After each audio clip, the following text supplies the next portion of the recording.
ভোররাতে ব্যাপক ঝড় বৃষ্টির কারণে ব্যাহত হলো ট্রেন চলাচল। ঘটনাটা ঘটেছে পশ্চিমবঙ্গের উত্তরবঙ্গের মঙ্গলঘাট স্টেশনের কাছে। সেখানে ওভারহেড তারে বটগাছ পড়ে যায়, ফলে ট্রেন চলাচল ব্যাহত হয়। দুর্ঘটনার হাত থেকে রক্ষা পায় পাহাড়িয়া এক্সপ্রেস। এই বিষয়ে আমরা বিস্তারিত জেনে নেব। পশ্চিমবঙ্গ থেকে রয়েছে আমাদের প্রতিনিধি সানি রায়। সানি, কি হয়েছিল পরিস্থিতি, এখন কেমন আছে? একদমই দেখো সৌম্য, তোমাকে প্রথমে যা জানাবো যে উত্তরবঙ্গে গতকাল রাত ধরে কিন্তু মুষলধারে ঝড় বৃষ্টি চলছিল, এবং যার কারণে আজ ভোর রাতে যেমনটা জানাবো, কোচবিহার জেলার যে হলদিবাড়ি স্টেশন সংলগ্ন মন্ডলঘাট স্টেশন রয়েছে, সেই মন্ডলঘাট এলাকা জুড়ে কিন্তু আজ একেবারে ভোর রাত থেকে কিন্তু প্রচন্ড হারে ঝড় বৃষ্টি চলছিল। এবং ঠিক সেই সময়ে তোমাকে জানাবো যে দীঘাগামী যে পাহাড়ি এক্সপ্রেস রয়েছে, এই পাহাড়ি এক্সপ্রেস কিন্তু উত্তরবঙ্গের শিলিগুড়ি যে এনজিপি অর্থাৎ নিউ জলপাইগুড়ি রেলওয়ে স্টেশন রয়েছে, সেই রেলওয়ে স্টেশন থেকে কিন্তু গন্তব্যের উদ্দেশ্যে প্রতিনিয়ত রওনা দেয়। এবং এই ট্রেনকে কিন্তু নিয়ে আসা হয় একেবারে রীতিমতো হলদিবাড়ি স্টেশনে, যে হলদিবাড়ি স্টেশন থেকে গোটা ট্রেনটিকে খালি অবস্থাতে এনজিপিতে নিয়ে যাওয়া হয়, এবং তারপরেই কিন্তু তাকে গন্তব্যের উদ্দেশ্যে নিয়ে যাওয়া হয়।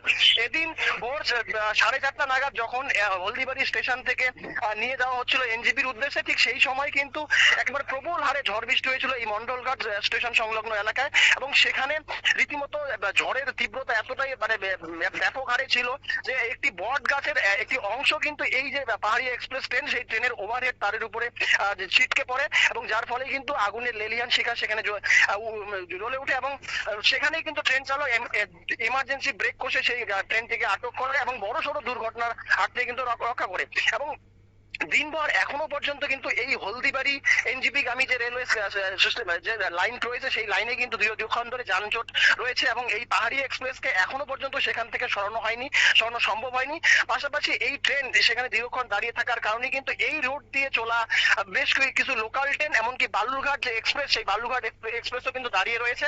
এবং এই যে হলদিবাড়ি সংলগ্ন যে মন্ডলঘাট স্টেশন, এই স্টেশন ধরেই কিন্তু শিলিগুড়ি এনজিপি হয়ে দেশের বিভিন্ন প্রান্তে কিন্তু ট্রেনের যে যোগাযোগ ব্যবস্থা, সেই যোগাযোগ ব্যবস্থা চলে। এবং দীর্ঘক্ষণ এই ট্রেনের সেখানে ট্রেন দাঁড়িয়ে থাকায় কিন্তু এখনো পর্যন্ত যানজটের সৃষ্টি হয়েছে, এবং এই পথে যে ট্রেন চলাচল, সেই ট্রেন চলাচল বিঘ্নিত রয়েছে। পাশাপাশি ট্রেনের একাধিক উচ্চপদস্থ আধিকারিকরা তারা সেখানে পৌঁছেছেন, এবং একটি ইঞ্জিন নিয়ে আসা হয়েছে। সেই ইঞ্জিন কিন্তু সেখানে লাগিয়ে দিয়ে সরিয়ে দিয়ে কিন্তু সেই ইঞ্জিন সরানোর পরেই কিন্তু ট্রেন থেকে এনজিপি স্টেশনে নিয়ে যাওয়া হবে, এমনটাই কিন্তু রেলওয়ে দপ্তর সূত্রে খবর। পাশাপাশি তোমাকে জানাবো, শুধুমাত্র এই ট্রেন দুর্ঘটনায় নয়, পাশাপাশি এই হলদিবাড়ি সংলগ্ন গোটা এলাকায় ঝড়ের তাণ্ডবে একাধিক জায়গা ক্ষতিগ্রস্ত হয়েছে। একাধিক যে সড়ক পথগুলি, সেই সড়ক পথগুলি অবরুদ্ধ হয়েছে, এবং এনডিআরএফ থেকে শুরু করে পুলিশ প্রশাসন এবং দমকলের উপস্থিতিতে কিন্তু বিভিন্ন জায়গায় এই যে একটা পরিস্থিতি, সেই পরিস্থিতি স্বাভাবিক করে আনার চেষ্টা চালানো হচ্ছে। অসংখ্য ধন্যবাদ সানি।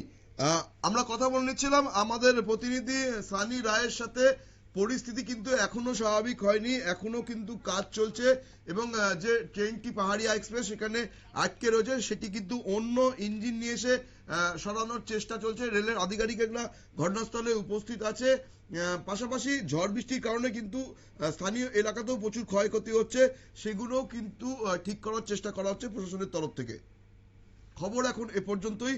পরবর্তী সমস্ত খবরের আপডেট পেতে নজর রাখুন একমাত্র নিউজ ভ্যানগার্ডের পর্দায়।